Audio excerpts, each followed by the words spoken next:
ओ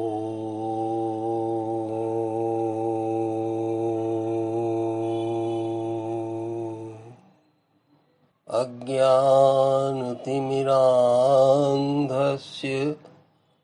ज्ञानाञ्जनशलाकया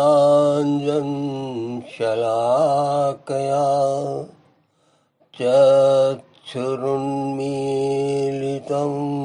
येन तस्मै श्री गुरुवे नमः। जय साहब जी की, जय साहब जी की। श्री रामाश्रम सत्संग परिवार के सभी सत्संगी भाई बहनों को प्रणाम। राम राम। जय साहब जी की। परम पूज्य साहब जी के दिव्य अमृत वचनों से संकलित आज के श्री राम वचनामृत का शीर्षक है गृहस्थ जीवन। बहुत से दुकानदार शक्ल देखकर ही भांप लेते हैं कि ग्राहक सचमुच सौदा खरीदने आया है या यूं ही तफरीह के लिए, और उससे उसी प्रकार का व्यवहार करते हैं। यदि वाकई में खरीदार है तो बड़े प्रेम से सामान दिखलाएंगे।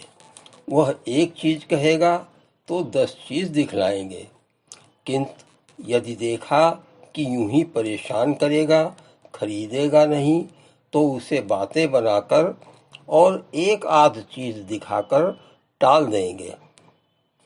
इसी प्रकार जब तक कोई सच्चा ग्राहक, जिज्ञास, खुदा का मुतलाशी, परमात्मा का खोजी न हो, तब तक संत महात्मा उसकी ओर आकृष्ट नहीं होते हैं, क्योंकि वह तो हर वक्त अपने काम में लगे रहते हैं। उनका काम है परमार्थ की कमाई। पर जो कोई इस प्रकार की कमाई करना चाहे तो वह उनसे बात करते हैं, वरना टाल देते हैं।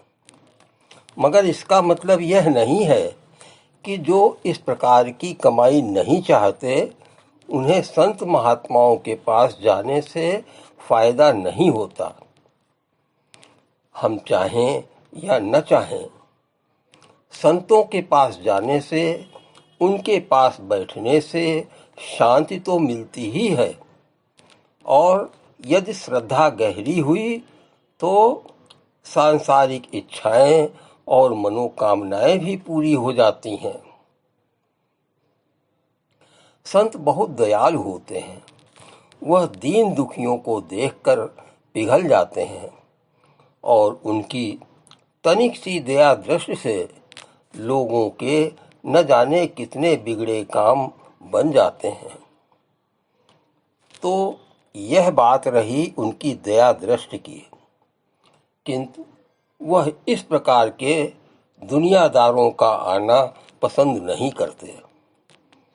इसलिए यदि ऐसे संत महात्माओं के मिलने का सुअवसर हाथ लगे तो दुनिया की इच्छाओं को रोककर परमार्थ की भीख मांगना अधिक श्रेयस्कर होता है।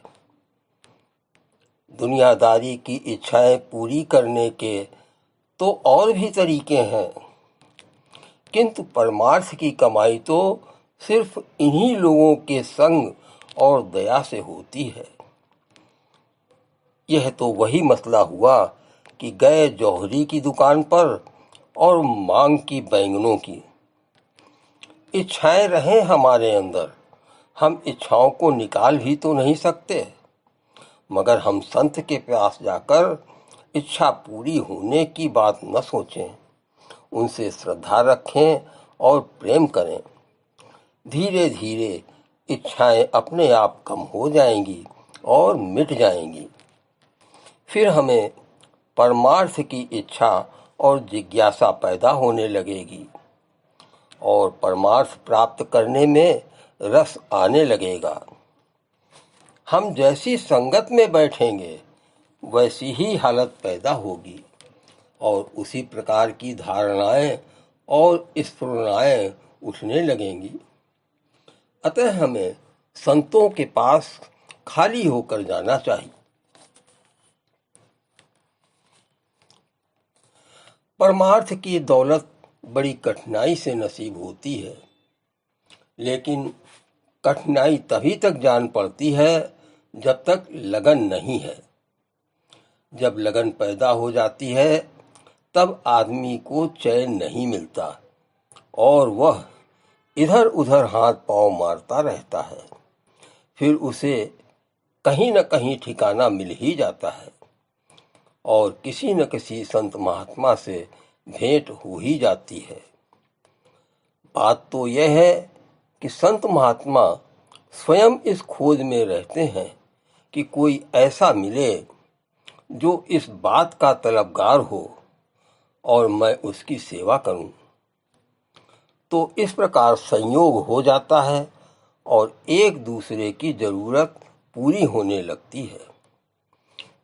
इधर रुझान होने पर बड़ी बड़ी कठिनाइयां पैदा होती हैं।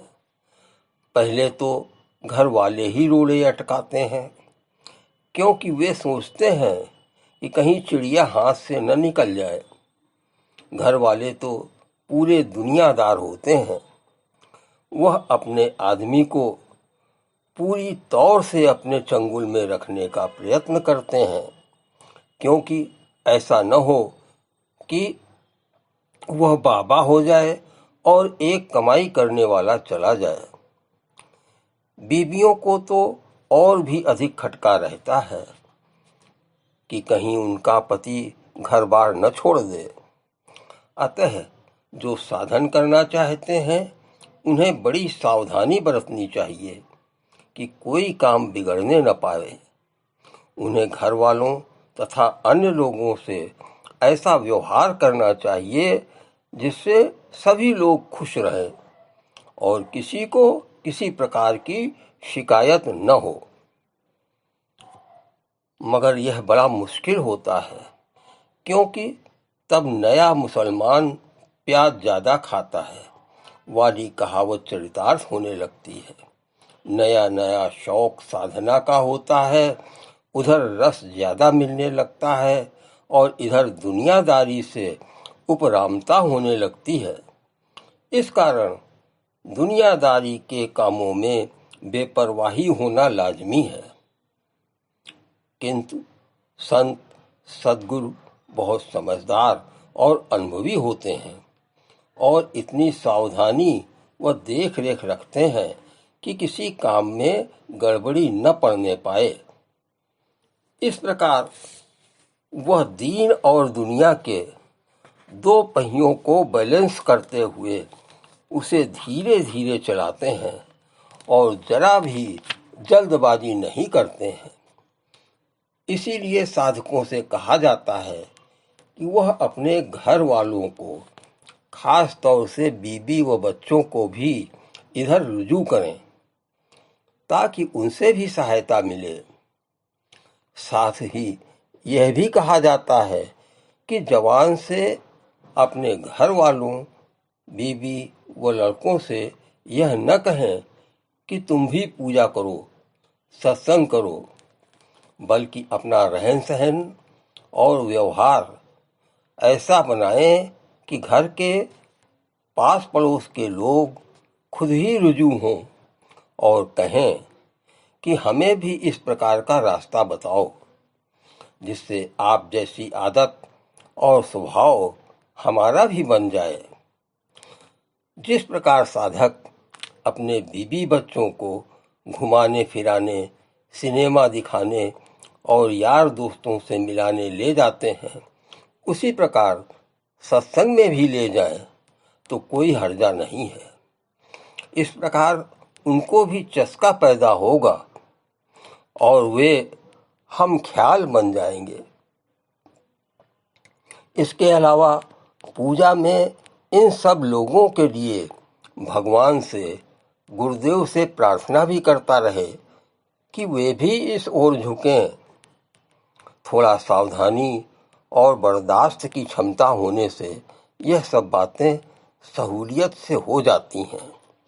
इस प्रकार अपने जीवन को सरस और सुखमय बनाने के लिए शनैः शनैः प्रयत्न करते रहना चाहिए।